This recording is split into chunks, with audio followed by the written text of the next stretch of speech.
Marco Rubio is the United States' top diplomat, and he is talking about NATO in a way that suggests a fundamental misunderstanding of how treaties align with the U.S. Constitution. And when you're dealing with something that consequential, mistakes aren't just concerning, they are dangerous. Hi, I'm Nate Charles, and welcome back to the Rule of Law Brief. Take a look at what Marco Rubio said earlier today. So I think there's no doubt, unfortunately, after this conflict is concluded, we are going to have to re-examine that relationship. We're going to have to re-examine the value of NATO and that alliance for our country. Ultimately, that's a decision for the president to make, and he'll have to make it. We're going to finish the job here. As I said, we're very, very close to achieving our objectives on all of these things that I've outlined. But I do think, unfortunately, we are going to have to re-examine whether or not this alliance that has served this country well for a while is still serving that purpose, or is it now become a one-way street where America is simply in a position to defend Europe, but when we need the help of our allies, they're going to deny us basing rights and they're going to deny us overflight? It's increasingly difficult to avoid the conclusion that Marco Rubio doesn't fully understand how treaties function under U.S. law, or how the U.S. Constitution limits presidential power in this space. Now, to be fair, the president does have broad authority over national security and foreign relations. He is the commander-in-chief, and he is the chief executive officer. He's the chief diplomat for the United States. He negotiates with foreign governments.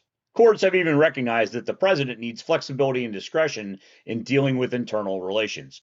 That goes all the way back to a U.S. Supreme Court case called U.S. v. Curtis Wright Export Company. But that authority is not unlimited, and it does not override other aspects of the law. And this is where Marco Rubio's framing starts to break down. NATO is not a policy preference. It's not a casual agreement. It is a treaty. Under the U.S. Constitution, treaties require the advice and consent of the Senate. That's exactly how the United States entered NATO in 1949. Once a treaty is ratified, it carries the force of federal law, the supreme law of the land. So whether the United States is going to continue on in NATO isn't just a foreign policy question, it is a legal one. If the president tries to unilaterally withdraw from NATO, he's not just making a strategic policy decision about foreign affairs, he's acting in direct tension with binding federal law. And the U.S. Supreme Court has already given us a framework for analyzing that. When the president acts with Congress, his authority is at its maximum. When he acts alone, it is uncertain. But when he acts against the express will of Congress, his power is at its lowest ebb. That comes from another Supreme Court case called Youngstown Sheet Tube. This is not a gray area of the law. Now, you can absolutely debate NATO. You can debate burden sharing. You can debate whether European allies are pulling their weight. Those are legitimate foreign policy discussions. But you don't get to resolve those debates by pretending that the president can simply walk away from a treaty that carries the force of federal law. NATO was created in 1949 as a collective defense alliance, and the United States didn't just join it, we built it.